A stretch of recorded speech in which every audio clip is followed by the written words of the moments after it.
সুবহানাহু ওয়া তাআলা বলেন, ওয়া ইয ইয়ামকুরু বিকাল্লাযিনা কাফারু, কাফেরেরা আপনাকে এমনি এমনি আটক করে নাই, তারা আপনাকে জেলে দিয়েছে, আপনাকে নজরবন্দি করেছে, তিনটা আইন প্রণয়ন করেছে, তিনটা আইন করেছে। লিউসবিতুকা, আপনাকে কি করবে? লিউসবিতুকা, আপনাকে নজরবন্দি করবে, তারা আপনাকে আটকে রাখবে, তারা আপনাকে অত্যাচার নির্যাতন নিপীড়ন করবে। আও ইয়াকতুলুকা, অথবা আপনাকে হত্যা করবে, হত্যার পর্যায়ে চলে যাবে। 3 নম্বরে আও ইখরুজুকা, অথবা আপনার নাগরিকত্ব ক্যান্সেল করবে, আপনার নাগরিকত্ব বাতিল করে আপনাকে নির্বাসনে পাঠিয়ে দেবে, আপনাকে বিদেশে পাঠানো হবে।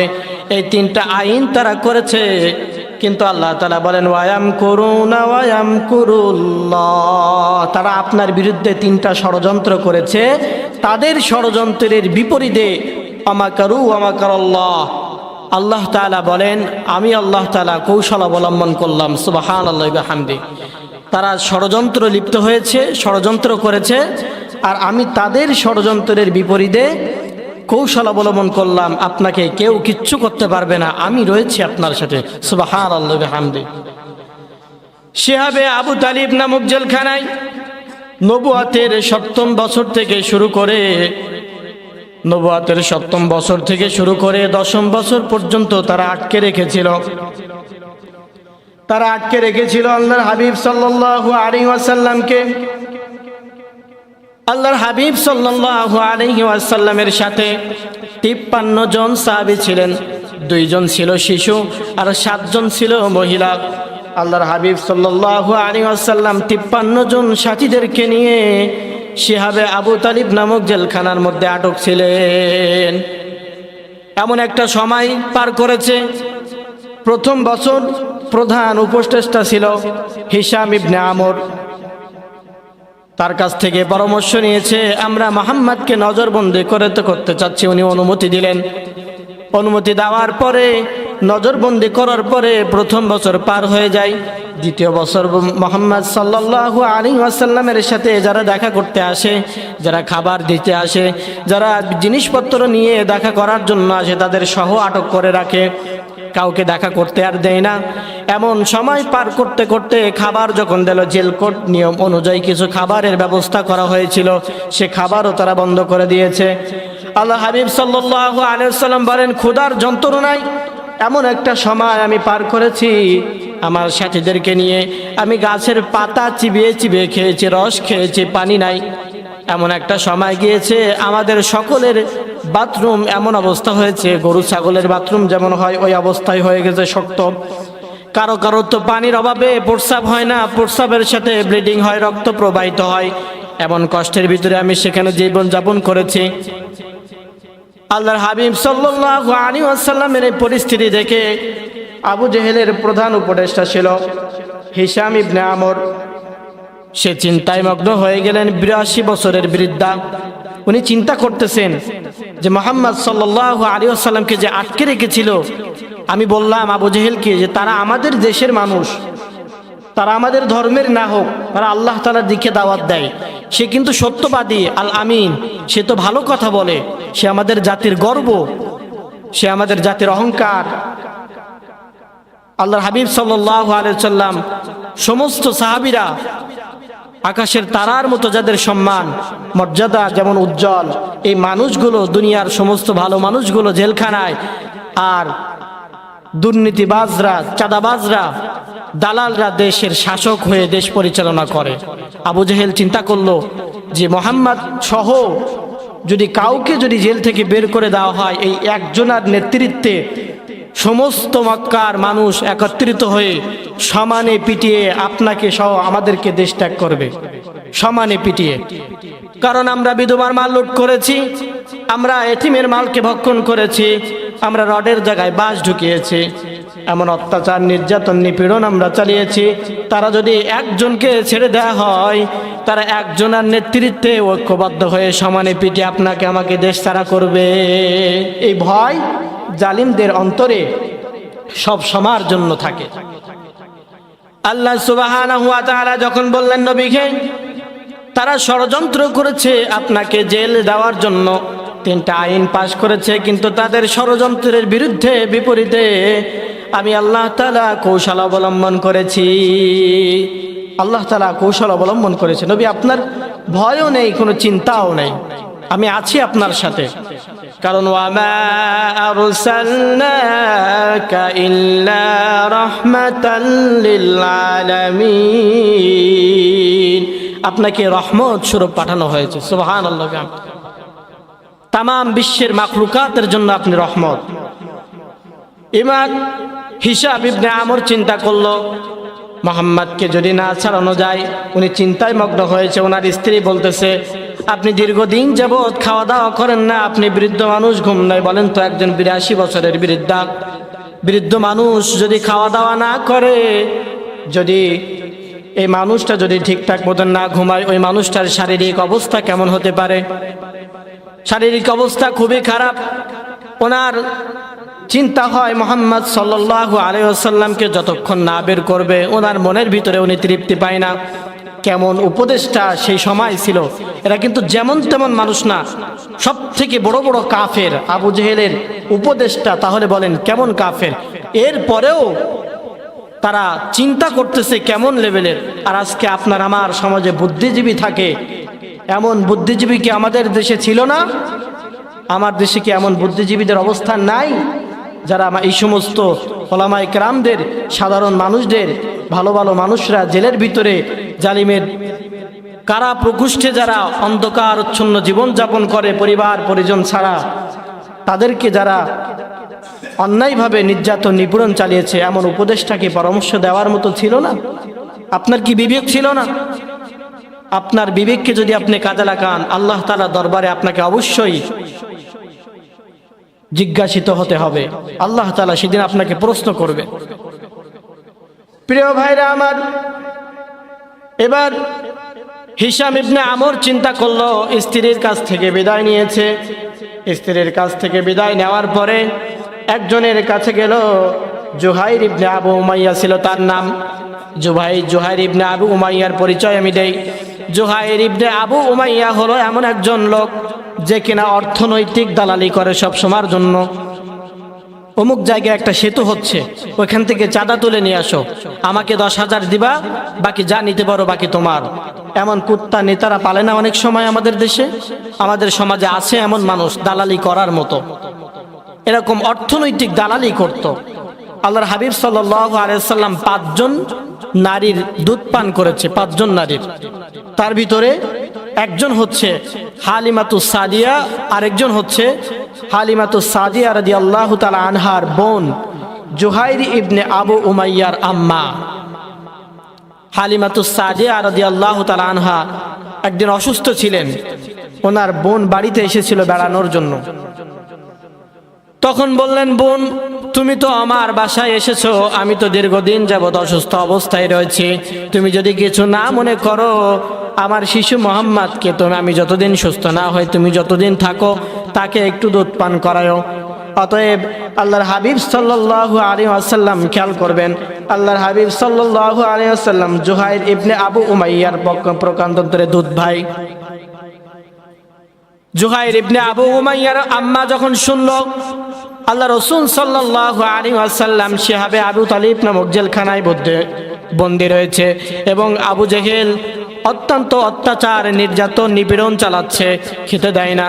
জুহাইর ইবনে আবু উমাইয়া যখন বাড়ির ভিতরে ঢুকেছে, ওনার আম্মাজান বলল, শোন জুহাইর ইবনে আবু উমাইয়া, তুই যদি মুহাম্মদ সাল্লাল্লাহু আলাইহি ওয়াসাল্লামকে যদি মুক্ত করতে না পারিস, যদি আবু জেহেলের চরণ তার পথ যদি তুই ছাড়তে না পারিস, তাহলে আজকে আমি তোর মা হয়ে কথা দিলাম, তুই আমার মরার পরে আমার খাটিয়ার বসে আসবি না, আমাকে দাফন কাফন করবি না, মা হিসাবে আমাকে কখনো পরিচয় তুই দিবি না।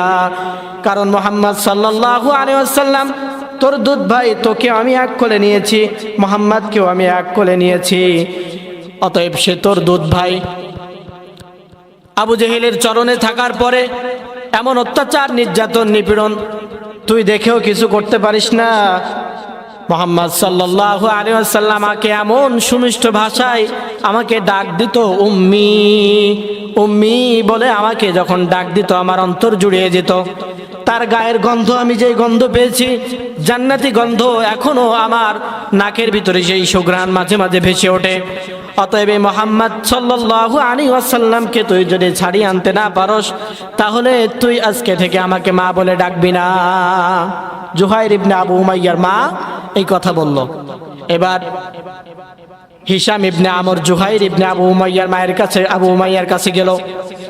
যাওয়ার পরে জুহাইর ইবনে আবু উমাইয়াকে বলল, দরজায় কড়া নাড়ছে। উনি দরজা খুলছে, দেখে যে আবু জাহেলের প্রধান উপদেষ্টা, বলেন তো প্রেসিডেন্টের প্রধান উপদেষ্টা দরজায় ঠকঠক করছে। দরজা খোলার দরকার আছে না নেই? না খুলে কি আর উপায় আছে? এখন উনি বলতেছে যে আমি একটা দাবি নিয়ে তোমার কাছে এসেছি। তুমি যেহেতু আবু জাহেলের অর্থনৈতিক দালালি করো, তোমার সাহায্য আমার দরকার। দীর্ঘদিন যাবৎ আমি চিন্তিত রয়েছি। প্রথমেই সে বলল যে মুহাম্মদকে নজরবন্দি করতে চাই। আমি পরামর্শ দিলাম, হ্যাঁ করো। পরবর্তীতে তার সিদ্ধান্ত পাল্টাচ্ছে। জেলকোড অনুযায়ী যে খাবার দাবার দেওয়ার কথা ছিল সেটাও বন্ধ করে দিয়েছে। বাইরের মানুষ তাদের জন্য খাবার নিয়ে যায়, যেই দেখা করতে আসে, যেই খাবার নিতে আসে তাকেও আটক করে। এমন একটা পরিস্থিতির দিকে সে যাইতেছে, আউ ইয়াকতুলুকা, অথবা তাকে হত্যা করে ফেলবে, এমন পর্যায়ে সে চলে যাচ্ছে। যুগে যুগে আল্লাহ রাসূল সাল্লাল্লাহু আলাইহি ওয়াসাল্লামের যুগ থেকে এ পর্যন্ত পৃথিবীর হাজারো নক্ষত্র ওলামায়ে কেরাম, ফ্রান্সের কর্ডোবা শহরে জানার বাড়ি শহীদ সৈয়দ কুতুব রহমাতুল্লাহি আলাইহি, মিশরের কায়রোতে জামাল আব্দুল নাসের তৎকালীন সময়ের বাদশাহ ফাঁসি দিয়ে শহীদ করেছে। ইমাম ইবনে আবু হানিফ রাহিমাহুল্লাহু তাআলা জেল খেটেছেন, ইমাম মালিক রাহমাতুল্লাহি আলাইহি জেল খেটেছেন। এই জেল খাটার ধারাবাহিকতা এখনো আমাদের সমাজ পর্যন্ত আছে না নেই? আপনি হক কথা বলবেন, আপনার গলা চেপে ধরাই হবেই হবে, আপনার মুখকে বন্ধ করে দেওয়া হবেই হবে। তারা চায় যে মিলাদ যেন উপরে উঠে, নবীজির সিরাত যেন সামনে না আসে। সিরাত যদি সামনে আসে, কাদিয়ানীদেরকে আলাদা করা যাবে না। সিরাত যদি সামনে আসে, তাহলে কাদিয়ানীদেরকে আলাদা করে ফেলবে। সিরাত যদি সামনে আসে, ইহুদি খ্রিস্টানদের রমরমার ব্যবসা, দালালি আর শাহবাগের প্রজন্ম চত্বরের কার্যক্রম বন্ধ হয়ে যাবে। সিরাত যদি সামনে আসে, এদেশে অন্যায়, জুলুম, অত্যাচার, নির্যাতন, আমরা যে অন্যের মাল ভক্ষণ করে খাই, অত্যাচার নির্যাতন চালাই, এগুলো আমরা বন্ধ করে ফেলবো, এগুলো আর করতে পারবো না। অতএব মিলাদ চালু হোক। মিলাদের জিলাপি সিন্নি খেতে খেতে খেতে খেতে মুসলমানের ঘরে জন্ম হওয়া এই প্রজন্ম ইহুদি হয়ে যাবে। তারা চিন্তা করবে যে ঈসা আলাইহিস সালাতু ওয়াস সালাম তো তিনিও নবী, মানলে অসুবিধা কি, বিনিময়ে কিছু টাকা করিও পাবো, আবার নবীজিকেও মানবো, এই ধারণা তাদের অন্তরের ভিতরে। কিন্তু আপনার আমার নবীজির যে শান আর যে মর্যাদা, আপনার আমার সমিতি, এই প্রজন্মকে আমরা জানাই না, বা এই প্রজন্ম জানিই না যে আপনার আমার নবীজির শান আর মর্যাদা কেমন। আল্লাহর হাবিব সাল্লাল্লাহু আলাইহি ওয়াসাল্লাম উনি একবার,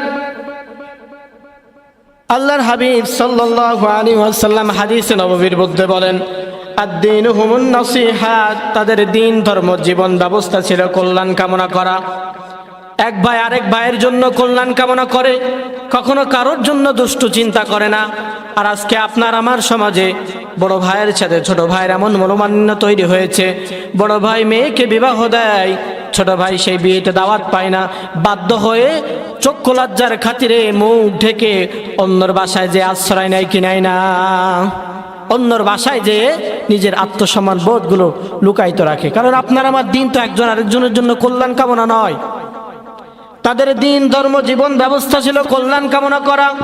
ওয়ামানহাজুহুল কোরআন, তাদের দস্তুর, সংবিধান, কনস্টিটিউশন ছিল আল কোরআন।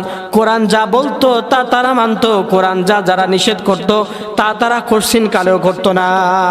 তারা কোরআন থেকে প্রেসক্রিপশন নিত, তারা কোরআন থেকে দিক নির্দেশনা দিলে তাদের জীবন পরিচালনা করত। এজন্যই তো সেই যুগে শান্তি বিরাজ করেছে। 3 নাম্বার, ওয়ামালাহুম আমরুহুম বিল মারুফ, তারা সৎ কাজের আদেশ করত, ওয়ানাহি আনিল মুনকার, অসৎ কাজের নিষেধ করত। আসাল্লা লিল্লাহি বিল লাইল, তারা রাতের আধারে যখন মানুষ শান্তির ঘুমে নিমজ্জিত থাকতো, শান্তির ঘুমে মগ্ন থাকতো, রাতের ঘন ঘাটা অন্ধকার যখন জমিনের মধ্যে বিরাজ করত, তারা চুপে চুপে চুপে চুপে গোপনে জায়নামাজে দাঁড়িয়ে আল্লাহ তাআলার সাথে সম্পর্ক আদায় করত। সুবহানাল্লাহ বিহামদি। নামাজের সাথে, কিয়ামুল লাইলের সাথে আল্লাহ তাআলার সাথে সম্পর্ক তৈরি করত। আল্লাহর হাবিব সাল্লাল্লাহু আলাইহি ওয়াসাল্লাম বলেন, কুল্লুকুম ইয়ারিফুনা হুদুদাল্লাহ। সে জামানার মানুষ আল্লাহ তাআলার সীমারেখা সময় সময় সম্পর্কে তারা জানতো। আল্লাহ তাআলার সীমারেখা তারা জানতো। আল্লাহ তাআলার সীমারেখা হলো হুদুদুল হারাম, হলো তোমরা জিনা করো না, তারা জিনা করতো না। তোমরা সুদ খেও না, তারা সুদ খেত না। তোমরা অন্যায় অত্যাচার পাপাচারে লিপ্ত হও না, তারা এমন গর্হিত কোনো কাজ তারা করতো না। তারা আল্লাহ তাআলার সীমা লঙ্ঘন করতো না। ওয়াইদা মারিদা আহাদুহুম আদুহু। এবং আরো একটি গুণ সে সমাজের মানুষের মধ্যে ছিল যে দূরের আত্মীয় যদি অসুস্থ থাকতো তারা দেখতে যেত। এমন একটা সময় ছিল যে ফুফাতো বোনের, চাচাতো ভাইয়ের মামা অসুস্থ, এরপরেও নিজের কিছুই নাই, এক ফানা কলা নিয়ে ওই আত্মীয়কে দেখতে যায়, মাথার শিওরে বসে নিজের দাবি দাবা ছাড়াই আনে এবং কুশল বিনিময় করে চলে আসে। আর এখন নিজের বাবা মারা যায়, নিচতলায় সিঁড়ি ঘরের ভিতরে আটকিয়ে রেখে উপরের তলায় দরজা বন্ধ করে বউ আর ছেলেরা মিলে সম্পত্তির দলিল নিয়ে টানাটানি করে কি করে না? আমাদের সমাজে ঘটতেছে এগুলো। আমাদের সমাজ। আর দিন হুমন নাসিহা, দিন কল্যাণ কামনা করা আমাদের ভিতরে নাই। এই দিন আমাদের ভিতরে নাই বিধায় এই দিন আমাদের ভিতরে কল্যাণ বিরাজ করে না। আমরা এক ভাই আরেক ভাইয়ের সাথে পুষ্প কোমল আচরণ আমরা করতে পারি না। রুহামা বাইনাহুম, আল্লাহ সুবহানাহু ওয়া তাআলা বলেন তোমরা পরস্পর পুষ্প কোমল আচরণ করো। রুহামা বাইনাহুম। সম্মানিত হাজিরিন, আমি ঘটনাটি সংক্ষেপ করলাম, পরে এক সময় ইনশাল্লাহ বলবো, জুমায় এই আলোচনা আবার শুরু করবো ইনশাল্লাহ। আমাদের আমন্ত্রিত যারা মেহমান এসেছেন, দুইজন অলরেডি চলে এসেছেন, আমরা তাদের আলোচনা শুনবো।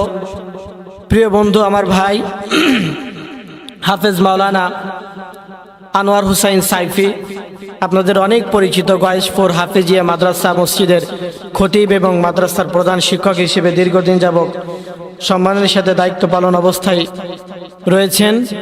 আমার বন্ধু এসেছেন, আমরা তার মুখ থেকে কোরআন ও হাদিস থেকে কিছু কথা শুনবো ইনশাআল্লাহ, এবং আমরা সকলেই এগুলো মেনে জীবন চরিত্র আল্লাহ সুবহানাহু ওয়া তাআলার দিকে তাকিয়ে নবীজির